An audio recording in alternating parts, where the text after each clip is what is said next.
মৰমৰ ছাত্ৰ ছাত্ৰীসকল, তোমালোকক মই মোৰ চেনেলটোলৈ স্বাগতম জনাইছোঁ। আজি মই সপ্তম শ্ৰেণীৰ অসমৰ ইতিহাস পাঠ্যপুথিৰ খণ্ড 2ৰ পাঠ 2 মধ্যযুগৰ অসম পাঠটোৰ অনুশীলনীৰ প্ৰশ্নসমূহৰ উত্তৰসমূহ আলোচনা কৰিম। গতিকে তোমালোকে ভিডিঅ'টো প্ৰথমৰ পৰা শেষলৈকে চাবা। অনুশীলনীৰ আৰম্ভণিতে দিয়া আছে তলৰ প্ৰশ্নবোৰৰ 1 নঙৰ পৰা 5 নঙলৈ শুদ্ধ উত্তৰৰ কাষৰ গোল চিনটো পূৰ কৰা। 1 নম্বৰ প্ৰশ্নটো হৈছে 1671 খ্ৰীষ্টাব্দত আহোমে শৰাইঘাটৰ ৰণত পৰাজিত কৰা মোগল সেনাপতিজন কোন আছিল? ইয়াৰ শুদ্ধ উত্তৰ হৈছে অপশ্যন নম্বৰ খ ৰামসিংহ। গতিকে তোমালোকে অপশ্যন খৰ কাষত থকা গোল চিনটো পূৰ কৰি দিবা।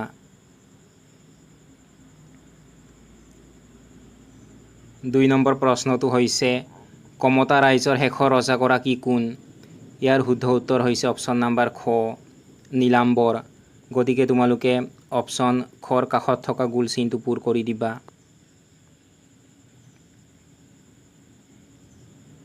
3 নম্বৰ প্ৰশ্নটো হৈছে চুতীয়াসকলৰ প্ৰথমগৰাকী ৰজা কোন আছিল? ইয়াৰ শুদ্ধ উত্তৰ হৈছে অপশ্যন নম্বৰ খ বীৰপাল। গতিকে তোমালোকে অপশ্যন খৰ কাষত থকা গোল চিনটো পূৰ কৰি দিবা।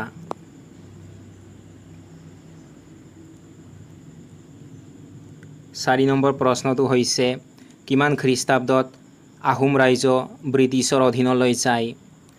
ইয়াৰ শুদ্ধ উত্তৰ হৈছে অপশ্যন নম্বৰ খ 1826। গতিকে তোমালোকে অপশ্যন খৰ কাষত থকা গোল চিনটো পূৰ কৰি দিবা। 5 নম্বৰ প্ৰশ্নটো হৈছে কোনগৰাকী স্বৰ্গদেউৰ দিনৰ পৰা আহোম শাসনত হিন্দু ধৰ্মৰ প্ৰভাৱ পৰিছিল? ইয়াৰ শুদ্ধ উত্তৰ হৈছে অপশ্যন নম্বৰ গ চুডাংফা। গতিকে তোমালোকে অপশ্যন গৰ কাষত থকা গোল চিনটো পূৰ কৰি দিবা। 6 নম্বৰত দিয়া আছে ক অংশৰ লগত খ অংশ মিলোৱা। ক অংশত প্ৰথমতে দিয়া আছে কছাৰীসকল। এইটো তোমালোকে খ অংশত দিয়া ডিমাপুৰৰ ভগ্নাৱশেষ এইটোৰ লগত মিলাই দিবা। তাৰ পাছত ক অংশত দিয়া আছে কোচসকল। এইটো তোমালোকে খ অংশত দিয়া হয়গ্ৰীৱ মাধৱ মন্দিৰ এইটোৰ লগত মিলাই দিবা। তাৰ পাছত ক অংশত দিয়া আছে চুতীয়াসকল। এইটো তোমালোকে খ অংশত দিয়া মালিনী থান এইটোৰ লগত মিলাই দিবা। তাৰ পাছত ক অংশত দিয়া আছে আহোমসকল। এইটো তোমালোকে খ অংশত দিয়া ৰহধলা পুখুৰী এইটোৰ লগত মিলাই দিবা।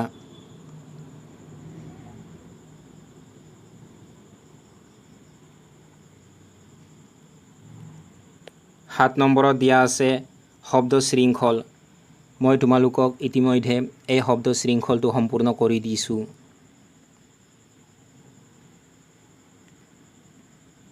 থিয়কৈ তোমালোকে লিখিব লাগিব।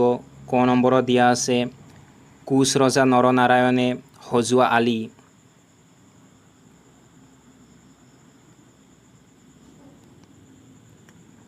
এইফালে তোমালোকে ক নম্বৰত থিয়কৈ লিখিবা গোহাঁই কমল আলি।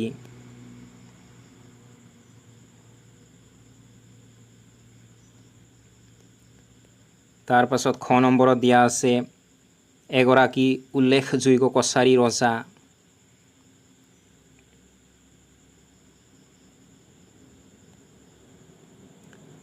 খ নম্বৰত তোমালোকে থিয়কৈ লিখিবা মহামাণিক্য।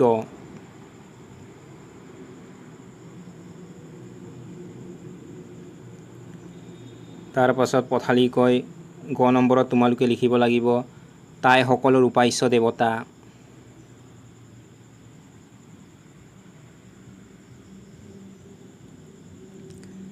এইফালে গ নম্বৰত তোমালোকে পথালিকৈ লিখিবা চোমদেউ।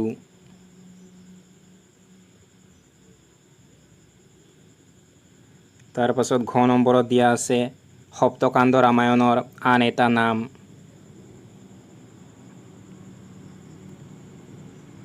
ঘ নম্বৰত তোমালোকে পথালিকৈ লিখিব লাগিব তোমালোকে লিখিবা কথা ৰামায়ণ।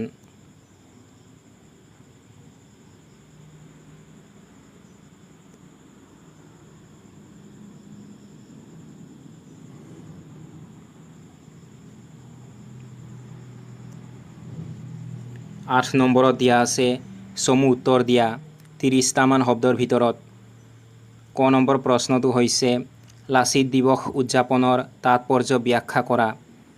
তোমালোকে উত্তৰত লিখিবা 1671 চনৰ শৰাইঘাটৰ যুদ্ধত শক্তিশালী মোগল সৈন্যক পৰাস্ত কৰি অসমৰ স্বাধীনতা ৰক্ষা কৰা আহোম সেনাপতি লাচিত বৰফুকনৰ বীৰত্ব, দেশ প্ৰেম আৰু ত্যাগক শ্ৰদ্ধা জনাবলৈ প্ৰতি বছৰে 24 নৱেম্বৰ দিনটো লাচিত দিৱস হিচাপে উদযাপন কৰা হয়।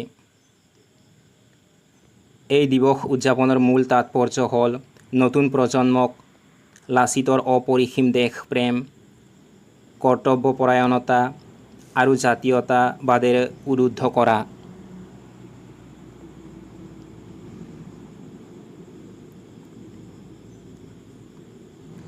খ নম্বৰ প্ৰশ্নটো হৈছে 1603 খ্ৰীষ্টাব্দৰ পৰা 1670 খ্ৰীষ্টাব্দৰ সময়ছোৱাক কিয় আহোম শাসনৰ সংকটকাল বুলি কোৱা হয়। তোমালোকে উত্তৰত লিখিবা এই সময়ছোৱাত আহোম আৰু মোগলৰ মাজত ধাৰাবাহিকভাৱে তীব্ৰ সংঘৰ্ষ হৈছিল। বিশেষকৈ 1662 খ্ৰীষ্টাব্দত মোগল নবাব মীৰ জুমলাই আহোমৰ ৰাজধানী গড়গাঁও দখল কৰে আৰু আহোমে অপমানজনক ঘিলাঝাৰী ঘাটৰ সন্ধি কৰিবলৈ বাধ্য হয়। ৰাজ্যৰ স্বাধীনতা আৰু সীমা বিপন্ন হোৱাৰ বাবেই এই সময়ছোৱাক সংকটকাল বুলি কোৱা হয়।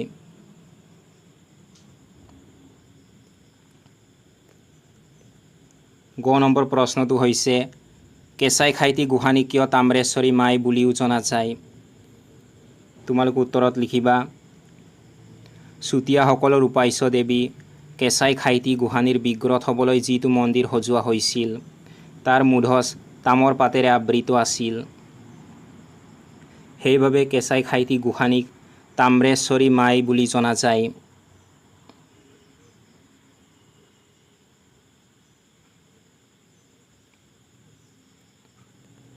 ন নম্বৰত দিয়া আছে মধ্যযুগৰ অসমৰ মানচিত্ৰখনত বাকচত দিয়া ৰাজ্যবোৰ চিহ্নিত কৰা। মই তোমালোকক এই বাকচত দিয়া ৰাজ্যবোৰ যেনে কমতাপুৰ, চুতীয়া, কছাৰী ৰাজ্য এইবোৰ এই মধ্যযুগৰ অসমৰ মানচিত্ৰখনত ইতিমধ্যে চিহ্নিত কৰি দিছোঁ। তোমালোকে এইখিনি চাই কৰি ল'বা। এইফালে তোমালোকে লিখিবা কমতাপুৰ ৰাজ্য, এইফালে লিখিবা কছাৰী ৰাজ্য আৰু এইফালে লিখিবা চুতীয়া ৰাজ্য।